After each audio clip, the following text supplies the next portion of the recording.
Je voudrais, s'il vous plaît, vous encourager à faire un partage massif de cette vidéo aux amis, aux connaissances, dans les groupes WhatsApp, Telegram, Facebook, où on lutte contre l'obésité pour que l'information soit profitable au plus grand nombre de personnes. La première classe alimentaire, d'accord, qui va accélérer la perte de poids, qui va booster les kilos en moins sur la balance, il s'agit simplement de ces deux groupes alimentaires que voici. Qu'est-ce que vous avez pu voir à l'écran? J'espère que le caméraman fera un zoom. Donc, un zoom de la part du caméraman, qu'est-ce que vous voyez là en ce moment? S'il vous plaît, mettez les réponses en commentaire pour ceux qui ont pu identifier. D'accord? Vous avez ici ce qu'on va appeler les légumineuses. Vous avez ici les légumineuses, plus précisément les lentilles. Vous avez là les lentilles vertes et les lentilles de couleur corail. Voilà. Alors, je veux surtout m'adresser à la classe alimentaire des légumineuses parce que c'est de ça qu'il est question. Donc, ça peut être le haricot, mais le haricot, vous connaissez déjà.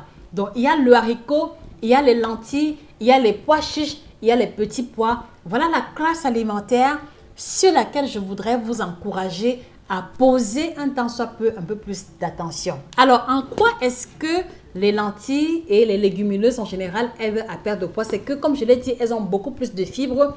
Et vous allez vous rendre compte que entre manger 100 g de pain et manger 100 g de lentilles, 100 g de lentilles va vous apporter beaucoup plus de satiété que 100 g de pain. Donc, premier atout, il va rassasier énormément, d'accord, avec une quantité modeste.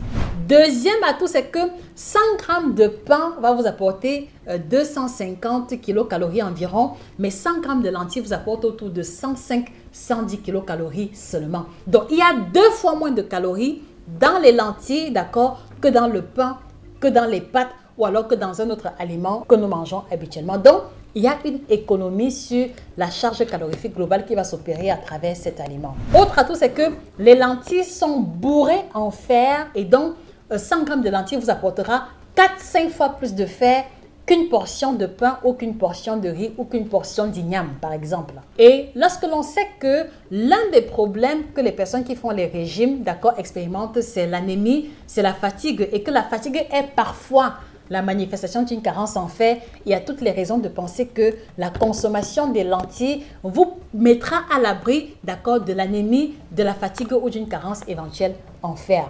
D'accord?